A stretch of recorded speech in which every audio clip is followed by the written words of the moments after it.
무료급식소 앞에 사람들이 웅성거리기 시작했습니다. 검은 세단들이 줄지어 서더니 정장 차림의 남자들이 우르르 내려 사방을 둘러쌌습니다.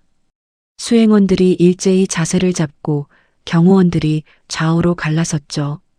마지막으로 차에서 내린 한 남자. 정민그룹 한정민 회장이었습니다.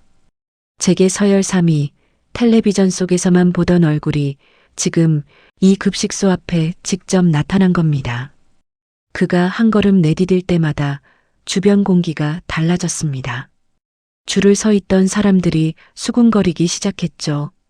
그때 한정민 회장이 말했습니다. 앞치마 하나만 주시겠습니까? 곧이어 직접 국자를 잡고 배식을 하기 시작했습니다. 카메라가 따라붙었죠. 줄이 천천히 줄어들었습니다. 그러다 한정민 회장의 손이 뚝 멈췄습니다.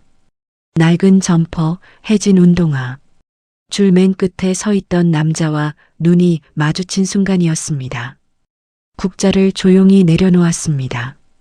한정민 회장은 수행원들을 모두 제치고 성큼성큼 걸어 나왔습니다.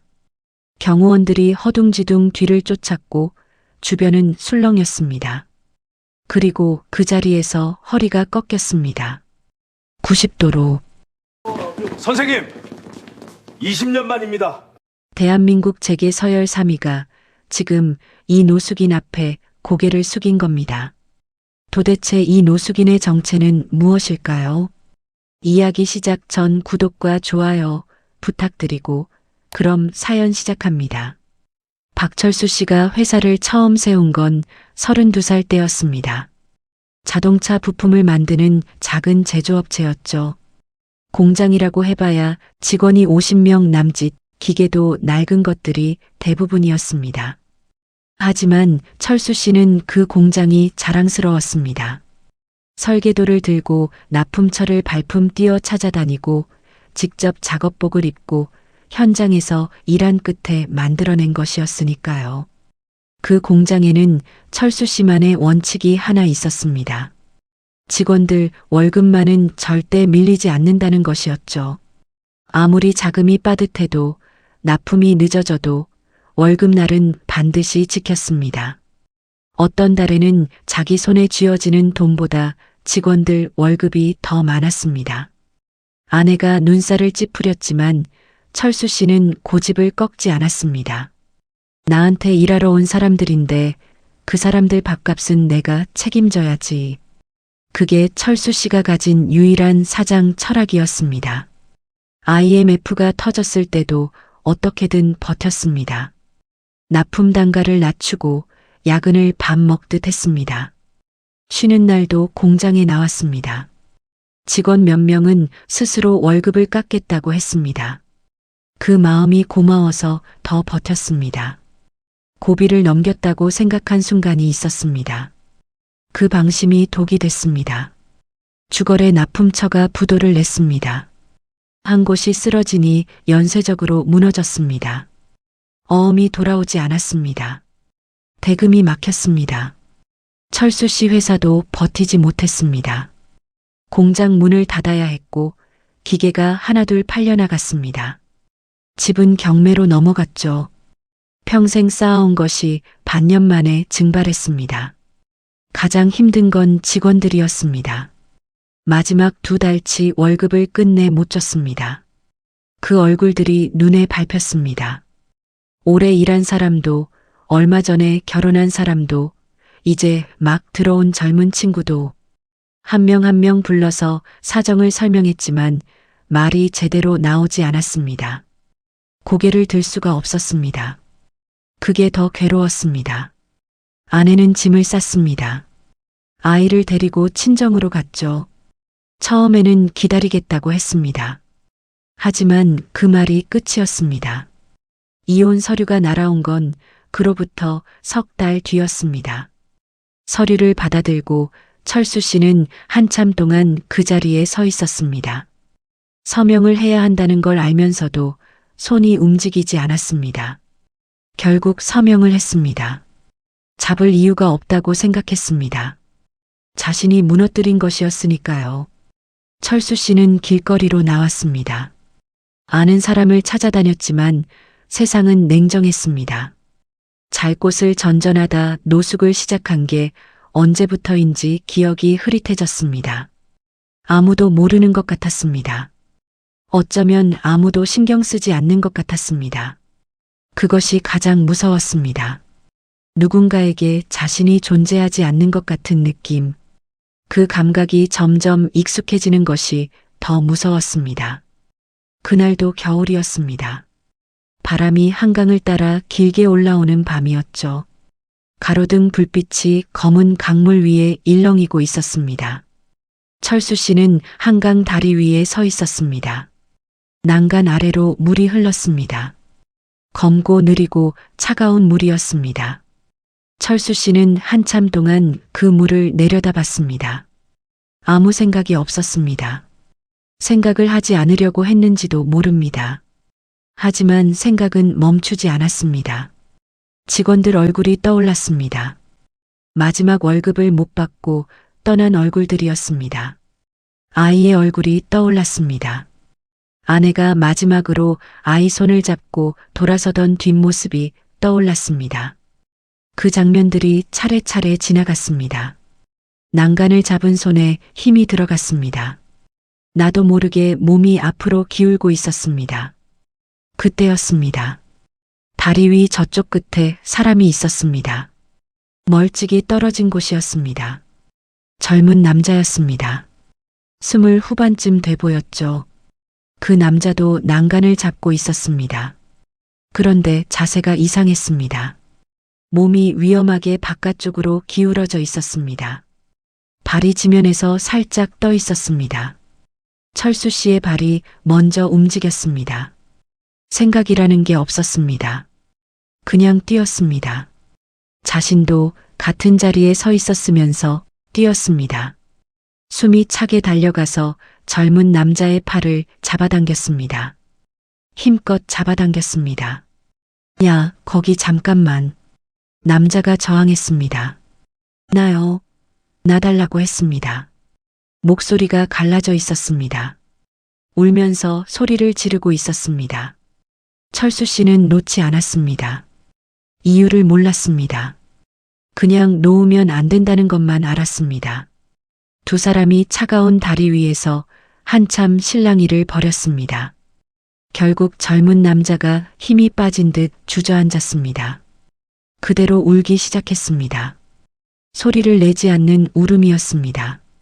온몸을 떨면서 우는 울음이었습니다. 철수 씨도 그 옆에 주저앉았습니다. 두 사람이 한강 다리 위에서 나란히 앉아 있었습니다. 바람이 차가웠습니다. 아무 말이 없었습니다. 그냥 앉아 있었습니다. 얼마나 그렇게 있었는지 알 수 없었습니다. 한참이 지나고 철수 씨가 먼저 입을 열었습니다. 나도 방금 전까지 여기서 같은 생각하고 있었어. 젊은 남자가 고개를 들었습니다. 충혈된 눈이었습니다. 철수 씨는 거기서 멈추지 않았습니다. 죽고 나면 억울하잖아. 내가 왜 그 사람들한테 지냐고. 그 말에 젊은 남자가 피식 웃었습니다. 울다가 웃는 이상한 표정이었습니다. 하지만 웃었습니다. 철수 씨는 그 웃음이 반가웠습니다. 살아있는 사람의 표정이었으니까요. 두 사람은 다리 위에서 내려왔습니다. 말없이 걸었습니다. 철수 씨가 앞장섰고 젊은 남자가 따라왔습니다. 근처 편의점으로 들어갔습니다. 형광등 불빛이 눈을 찔렀습니다. 밤새 불이 켜진 편의점 특유의 냄새가 났습니다. 컵라면 2개를 집었습니다. 계산대 앞에 서서 주머니를 뒤졌습니다. 손에 잡히는 것이 있었습니다. 꺼내보니 지폐가 2장이었습니다. 구겨지고 또 구겨진 5만원권 하나와 10,000원짜리 1장이었습니다. 며칠째 쓰지 못하고 들고 다니던 돈이었습니다. 뭔가를 사려고 할 때마다 손이 멈췄습니다. 이게 마지막이라는 생각이 들면 선뜻 쓸 수가 없었습니다. 철수 씨는 잠시 5만원권을 내려다봤다가 결국 10,000원짜리를 먼저 꺼냈습니다. 그 돈으로 컵라면 2개를 샀습니다. 편의점 구석자리에 나란히 앉아서 뜨거운 국물을 후후 불어가며 먹었습니다. 처음에는 말이 없었습니다. 뜨거운 김만 조용히 올라오고 있었습니다. 그러다 젊은 남자가 먼저 말을 꺼냈습니다. 처음 시작한 사업이 완전히 망했다고 했습니다. 투자자한테 사기를 당했다고 했습니다. 빌린 돈은 남아있는데 회사는 없어졌다고 했습니다. 가진 것도 없고 돌아갈 곳도 없다고 했습니다. 가족한테 연락할 수가 없다고 했습니다. 철수 씨는 말없이 들었습니다. 끼어들지 않았습니다. 맞장구도 치지 않았습니다. 그냥 들었습니다. 어쩌면 그게 그 젊은 남자에게 필요한 것이었는지 모릅니다. 들어주는 사람 하나.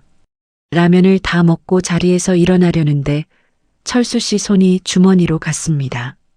잠시 망설이다가 그 꾸깃한 5만 원권을 꺼냈습니다.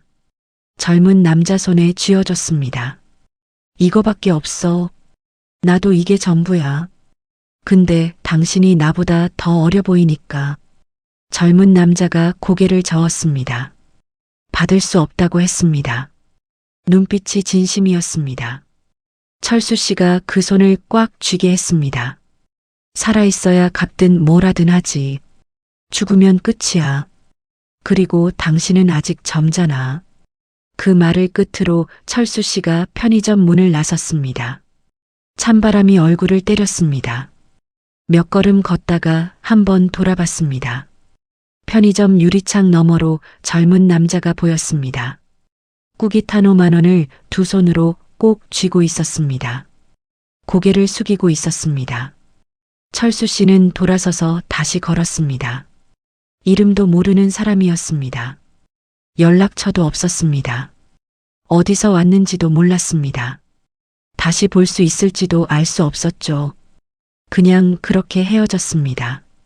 걸으면서 이상하다는 생각이 들었습니다. 자신도 같은 자리에 서 있었으면서 왜 달려갔는지 알 수 없었습니다. 왜 놓지 않았는지, 왜 마지막으로 남은 5만 원을 건넸는지도 이유를 생각해 봤지만 끝내 답은 나오지 않았습니다. 그냥 몸이 먼저 움직였을 뿐이라고 생각했습니다. 그게 다였습니다. 그날 밤 철수 씨는 아무것도 없이 길을 걸었습니다. 주머니는 비어 있었습니다. 하지만 이상하게 발걸음이 가벼웠습니다. 이유는 몰랐습니다. 살아남았습니다. 그게 전부였습니다. 살아남은 것이 전부인 날들이 이어졌습니다. 재기를 시도하지 않은 건 아니었습니다. 몇 번을 다시 일어서려고 했죠. 지인을 찾아가 손을 벌려봤고 작은 일자리에 이력서를 냈습니다. 공사판도 나가봤고 식당 주방에서 설거지도 했습니다. 그러다 다리를 다쳤습니다. 나이가 들수록 몸이 말을 듣지 않았습니다. 기회는 점점 줄었습니다. 예순이 가까워지자 세상은 더 이상 철수 씨에게 자리를 내주지 않았습니다. 나이든 노숙인에게 손을 내미는 곳은 많지 않았습니다. 서울역 근처 무료급식소가 가장 믿을 수 있는 곳이 됐습니다. 하루 한 끼를 거기서 해결했죠. 줄을 서는 일이 일상이 됐습니다. 그 줄에 서 있는 자신이 이상하지 않게 느껴지는 날이 더 무서웠습니다. 20년의 세월이 얼굴에 새겨져 있었습니다. 낡은 점퍼, 해진 운동화. 그나마 몸을 씻을 수 있는 시설이 근처에 있어서 다행이었습니다. 자신이 50명 직원의 사장이었다는 것이 꿈처럼 느껴질 만큼 시간이 오래됐습니다. 그 시절이 진짜였는지 의심스러울 때도 있었습니다. 하지만 손등에 굳은 살은 사라지지 않았습니다. 그건 진짜였습니다. 어떤 날은 예전 직원 얼굴이 떠올랐습니다. 이름도 기억하지 못하는 얼굴들이 꿈에 나왔습니다. 또 어떤 날은 자신의 아이가 지금 몇 살이 됐을지 손가락으로 세어보다가 그만두기도 했죠. 생각하면 할수록 돌아오는 건 후회뿐이었으니까요. 그래서 되도록 생각하지 않으려 했습니다. 오늘 하루를 버티는 것만 생각하려 했습니다. 그러던 어느 날이었습니다. 급식소 앞에 평소와 다른 광경이 펼쳐졌습니다. 검은 세단들이 줄지어 서더니 정장 차림의 경호원들이 먼저 내렸습니다. 주변을 살피고 이어폰으로 무언가를 주고받았습니다. 그리고 마지막으로 한 남자가 차에서 내렸습니다. 급식소에 줄을 서 있던 사람들이 웅성거렸습니다. 뉴스에서 보던 얼굴이었습니다. 대한민국 3대 재벌 정민그룹의 한정민 회장이었습니다. 실제로 보니 뉴스보다 젊어 보였습니다. 키가 크고 반듯한 사람이었죠. 한정민 회장은 형식적인 인사말을 하는 대신 앞치마를 달라고 했습니다. 직원들이 당황하는 기색이 역력했지만 그래도 준비했습니다. 회장이 직접 국자를 잡았습니다. 카메라들이 셔터를 터뜨렸습니다. 줄을 서 있던 사람들 한 명 한 명에게 국을 담아줬습니다. 성의 있게 눈을 마주치며 담아줬습니다. 철수 씨는 줄 끝에 서 있었습니다. 별 생각이 없었습니다. 어떤 사람이 와서 봉사를 해도 국은 국이었습니다. 그저 오늘 하루를 버티는 일이었습니다. 그런데 천천히 줄이 줄더니 철수 씨 차례가 다가왔습니다. 국자를 쥔 그 손이 멈췄습니다. 한정민 회장이 굳어버렸습니다. 국자를 쥔 채로 움직이지 않았습니다. 옆에 서 있던 직원이 눈치를 채고 회장님 하고 작게 불렀습니다. 대답이 없었습니다. 경호원들이 영문도 모른 채 주변을 살폈습니다. 철수 씨가 고개를 들었습니다. 눈이 마주쳤습니다. 낯선 얼굴이었습니다. 한 번도 본 적 없는 얼굴이라고 생각했습니다. 그런데 그 눈이 이상했습니다. 그 눈이 자신을 알아보고 있었습니다. 모르는 사람을 보는 눈이 아니었습니다. 한정민 회장이 국자를 내려놓았습니다. 소리 없이 내려놨습니다. 그리고 줄 앞으로 걸어 나왔습니다. 기자들 카메라 셔터 소리가 연달아 터졌습니다. 봉사 나온 직원들이 서로 얼굴을 바라봤습니다. 행사장 전체가 조용해졌습니다. 한정민 회장이 철수 씨 앞에 서더니 천천히 깊게 허리를 꺾었습니다. 90도였습니다. 완전한 90도. 대한민국 3대 재벌이 노숙인 앞에서 허리를 꺾은 것이었습니다. 셔터 소리가 더 많아졌습니다. 철수 씨는 당황했습니다. 무슨 상황인지 파악이 되지 않았습니다. 자신에게 하는 인사인지도 확신이 서지 않아 뒤를 돌아봤습니다. 뒤에는 아무도 없었습니다. 자신에게 하는 인사가 맞았습니다. 한정민 회장이 허리를 펴며 말했습니다. 선생님, 20년 만입니다. 그 목소리였습니다. 가물가물하지만 어딘가 낯설지 않은 목소리였습니다. 철수 씨의 머릿속에 한 장면이 떠올랐습니다. 겨울밤 한강 다리 갈라지던 목소리, 나달라던 목소리. 당신이 그때 그 젊은이였어요? 한정민 회장의 눈가가 붉어졌습니다. 회장이 그 자리에서 눈물을 참고 있다는 게 보였습니다. 목소리가 조금 가라앉아 있었습니다. 선생님이 그때 제 팔을 잡아당기지 않으셨다면 저는 지금 여기 있지 못했을 겁니다. 행사장이 완전히 조용해졌습니다. 어디선가 누군가가 숨을 삼키는 소리가 들렸습니다. 철수 씨는 아무 말도 나오지 않았습니다.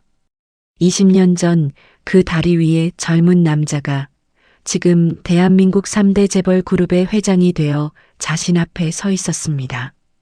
말이 된다고 생각하지 않았습니다. 그런데 눈앞에서 일어나고 있는 일이었습니다. 한정민 회장이 주변을 한번 둘러봤습니다.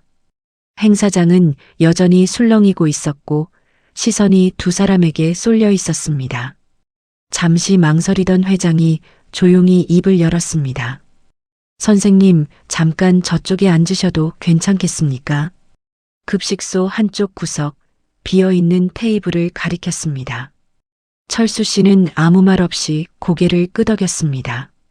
두 사람은 말없이 자리를 옮겼습니다. 마주 앉았지만 한동안 아무 말도 하지 못했습니다. 잠시 후 한정민 회장이 품속에서 무언가를 꺼냈습니다. 낡고 오래된 지갑이었습니다. 그 안에서 비닐에 곱게 쌓인 지폐 한 장을 꺼냈습니다. 꾸깃꾸깃하게 구겨진 흔적이 그대로인 5만 원권이었습니다. 비닐 속에서도 그 구김이 선명하게 보였습니다. 한 번도 쓴 적 없습니다. 철수 씨의 눈이 흔들렸습니다. 20년 전 편의점 계산대에서 꺼냈던 그 꾸깃한 5만 원이었습니다. 한정민 회장이 20년 동안 지갑 속에 넣고 다녔다고 했습니다. 사업이 흔들릴 때마다 이 지폐를 꺼내봤다고 했습니다. 결정이 어려울 때마다, 포기하고 싶을 때마다 꺼내봤다고 했습니다. 살아있어야 갚든 뭐라든 하지 라는 그 말이 버팀목이었다고 했습니다. 한정민 회장이 다시 말을 이었습니다. 그날 이후 몇 번을 무너지고 다시 일어났다고 했습니다. 작은 곳에서 시작해 끝내 회사를 일으켜 세웠다고 했습니다. 10년이 지나 자리를 잡기 시작했고 15년이 지나자 정민그룹이라는 이름이 세상에 알려졌다고 했죠. 그리고 그때부터 철수 씨를 찾기 시작했지만 철수 씨에 대해 아는 것이 거의 없었다고 했습니다. 이름도 나이도 어디 출신인지도 전혀 몰랐고 그저 자동차 부품 공장을 하다 망했다는 것과 50 전후의 남자라는 것만이 전부였다고 했죠. 몇 년을 찾아도 흔적은 나오지 않았다고 했습니다. 여러 번 포기할 뻔했지만 끝내 멈추지 않았다고 했습니다. 살아있어야 갚든 뭐라든 하지 그 말이 여기서도 발을 붙들고 있었다고 했습니다. 그리고 오늘 우연히 이 급식소에 들르게 됐다고 했습니다. 그저 봉사를 하러 왔을 뿐이라고 했습니다. 그런데 줄 끝에 서 있는 한 남자를 보고 발걸음이 멈췄다고 했습니다. 낡은 점퍼, 해진 운동화, 그리고 어딘가 낯익은 눈빛. 그 순간 알 수 있었다고 했습니다. 그날 밤 그 다리 위에 있던 사람이 바로 눈앞에 서 있다는 걸. 철수 씨는 한참 동안 그 이야기를 들었습니다. 믿기지 않았습니다. 그런데 눈앞에 이 사람이 그날 밤 다리 위에 그 젊은이라는 건 의심할 수 없었습니다. 눈이 말하고 있었습니다. 그 젊은 남자가 가지고 있던 눈에 어떤 것이 이 사람 눈에도 있었습니다. 한정민 회장이 잠시 말을 멈췄습니다. 쉽게 꺼내기 어려운 이야기인 듯 잠시 숨을 고르더니 다시 입을 열었습니다. 선생님, 사실 드려야 할 말씀이 하나 더 있습니다. 한정민 회장이 숨을 한번 고르고 말을 시작했습니다. 천천히 조심스럽게 말했습니다. 선생님, 혹시 20년 전에 청아부품이라는 회사 기억하십니까? 철수 씨의 눈이 커졌습니다. 청아부품, 자신의 회사였습니다. 자신이 평생 공들여 만든 회사, 납품처부도로 함께 무너진 회사였습니다. 그 회사는 왜요? 한정민 회장의 말은 계속됐습니다. 선생님 회사를 무너뜨린 납품처부도, 그 연쇄부도의 시작점에 저희 아버지 회사가 있었습니다. 아버지가 자금을 돌리는 과정에서 협력사들에게 피해를 줬다고 했어요. 선생님 회사도 그 협력사 중 하나였던 것 같습니다. 말을 듣는 동안 철수 씨의 몸이 굳어가는 것이 느껴졌습니다. 머릿속에서 20년 전 장면들이 빠르게 지나갔습니다. 어음이 돌아오지 않던 날, 공장 문을 닫던 날, 직원들에게 고개를 못 들던 날, 한정민 회장의 말이 이어졌습니다. 아버지가 돌아가시기 전에 남긴 명단이 하나 있었는데 그게 피해를 입힌 협력사들의 명단이었다고 했습니다. 그는 그 명단에 있는 사람들을 하나씩 찾아갔다고 했습니다. 가능한 한 보상을 하고 싶었다고 했습니다. 그리고 명단 대부분의 사람들은 찾을 수 있었다고 했습니다. 하지만 끝내 찾지 못한 사람이 한 명 있었다고 했습니다. 청아부품의 대표였습니다. 이름은 알고 있었지만 어디에 있는지 살아있는지조차 알 수 없었다고 했습니다. 그렇게 시간이 흐르던 어느 날 오래된 기사 하나를 보게 됐다고 했습니다. 공장이 문을 닫던 날 찍힌 사진이었다고 했습니다. 그 사진 속 한 남자를 보는 순간 눈을 뗄 수 없었다고 했습니다. 낯설지 않은 얼굴이었습니다. 그리고 그때 알았다고 했습니다. 그날 밤 한강 다리 위에서 만났던 그 사람이 바로 그 명단 속 끝내 찾지 못했던 인물이라는 걸. 아버지 대신 사과드립니다. 그리고 저도 사과드립니다. 한정민 회장이 다시 고개를 깊이 숙였습니다. 진심이 느껴졌습니다. 철수 씨는 한참 동안 아무 말도 하지 못했습니다. 머릿속에서 생각이 엉켰습니다. 자신의 사업을 무너뜨린 사람과 자신을 살린 사람이 같은 집안이었습니다. 그 연결이 믿기지 않았습니다. 운명이라고 해야 할지, 아이러니라고 해야 할지, 분노가 올라오려 했습니다. 당연한 감정이었습니다.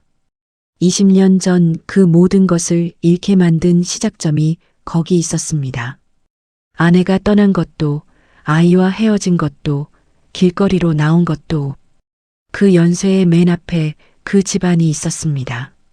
하지만 이상하게 분노가 오래가지 않았습니다. 눈앞에 이 사람은 그날 밤 다리 위에서 손을 잡아당길 때 아무것도 몰랐을 것입니다. 이 사람도 그날 밤 무너져 있었습니다. 이 사람도 그날 밤 다 잃어버린 사람이었습니다. 철수 씨가 느리게 고개를 저었습니다. 당신 아버지가 어떤 사람인지 나는 몰라요. 근데 당신은 그날 다리 위에서 내 팔을 뿌리치지 않았잖아. 그걸로 됐어. 그 말에 한정민 회장이 눈을 감았습니다. 눈가에 눈물이 비쳤습니다. 주변에 있던 사람들이 아무 말도 하지 않았습니다. 숨소리도 들리지 않았습니다. 그날의 모든 것이 거기서 마무리됐습니다. 원망도 해명도 사과도 그 한마디 안에 녹아들었습니다. 행사가 끝난 뒤 두 사람은 근처 작은 식당으로 갔습니다. 기자도 없었습니다. 경호원도 자리를 비켜줬습니다. 둘이서만 마주 앉았습니다. 주문한 음식이 나왔지만 처음에는 서로 말이 없었습니다. 그래도 어색하지 않았습니다. 침묵을 깨고 한정민 회장이 서류 봉투를 꺼냈습니다. 철수 씨가 천천히 열어봤습니다. 등기부등본이었습니다. 경기도 외곽의 공장 건물이었습니다. 그리고 그 옆에 정민그룹 1차 협력사 등록 서류가 있었습니다. 아버지가 피해를 입힌 금액에 이자를 더해서 준비했습니다. 공장과 운영 자금입니다. 나머지는 선생님이 하시던 대로 하시면 됩니다. 철수 씨의 손이 떨렸습니다. 서류를 오래 내려다봤습니다. 이게 진짜인지 의심하는 것이 아니었습니다. 20년 전 자신이 잃은 것이 거기 다시 있었습니다. 그것을 받아들이는데 시간이 필요했습니다. 나는 이제 나이가 많아요. 공장을 다시 돌릴 수 있을지. 한정민 회장이 웃었습니다. 진짜 웃음이었습니다. 선생님 직원들 연락처도 찾았습니다. 20년 전 청아부품 직원들 중에 연락이 되는 분이 11명이었어요. 선생님이 부르면 올 사람들입니다. 그 말을 듣는 순간 철수 씨 눈에서 눈물이 흘렀습니다. 소리가 없었습니다. 조용히 흘렀습니다.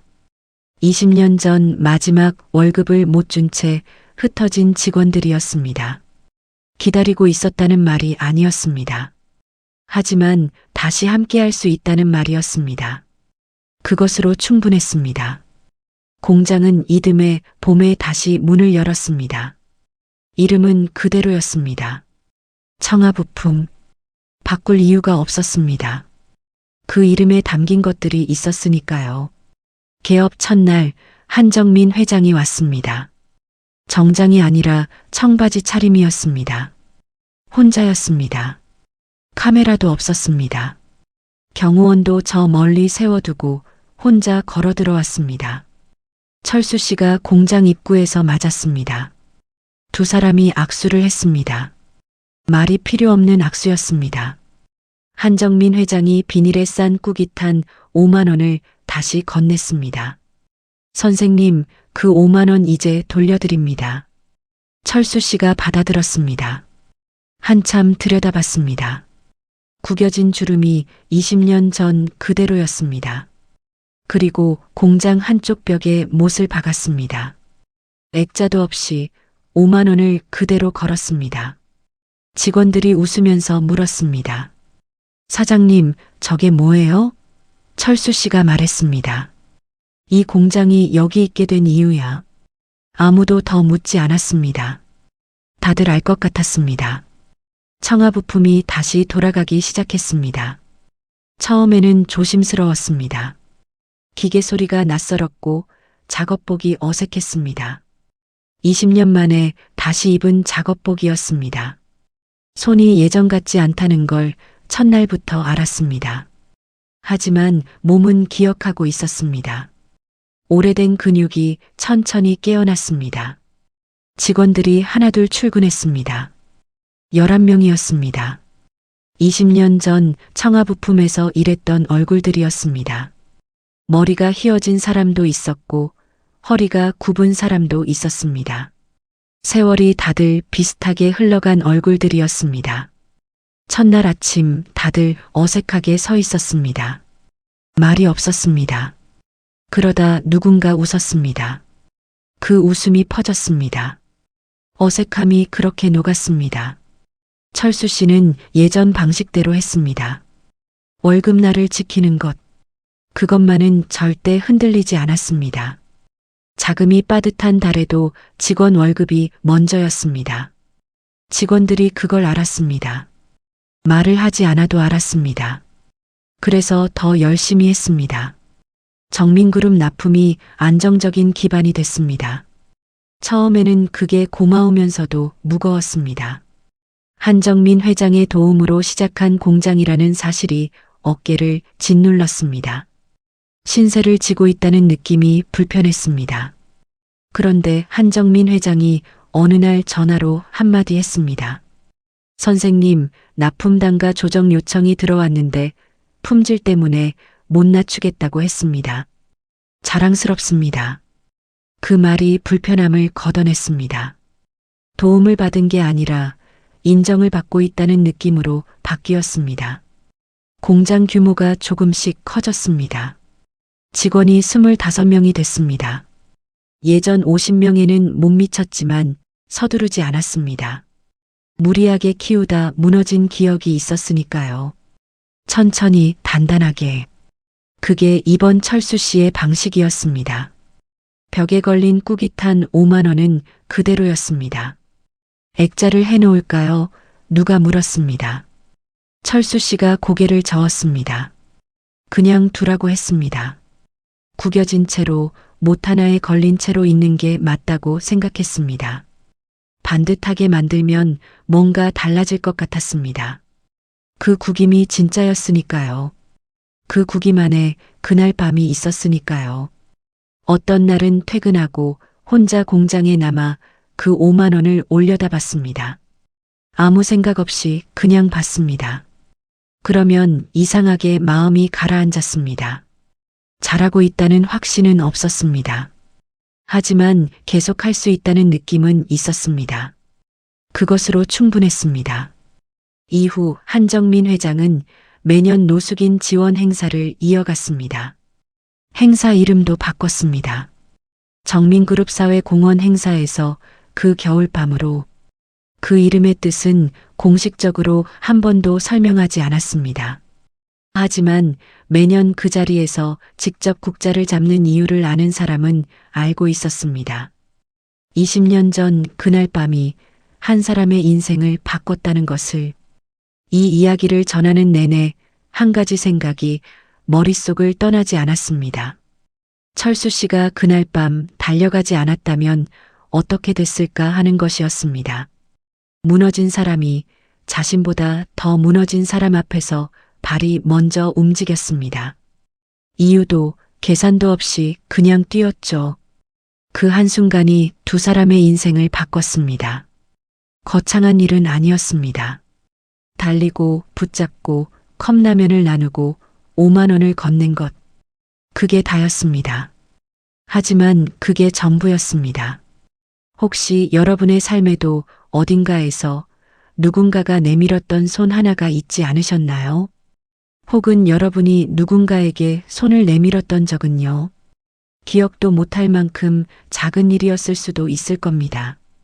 살다 보면 누군가에게 손을 내미는 일이 쉽지 않을 때가 많습니다.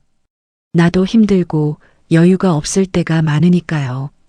하지만 어쩌면 그 손 하나가 누군가의 인생을 통째로 바꿀지도 모릅니다.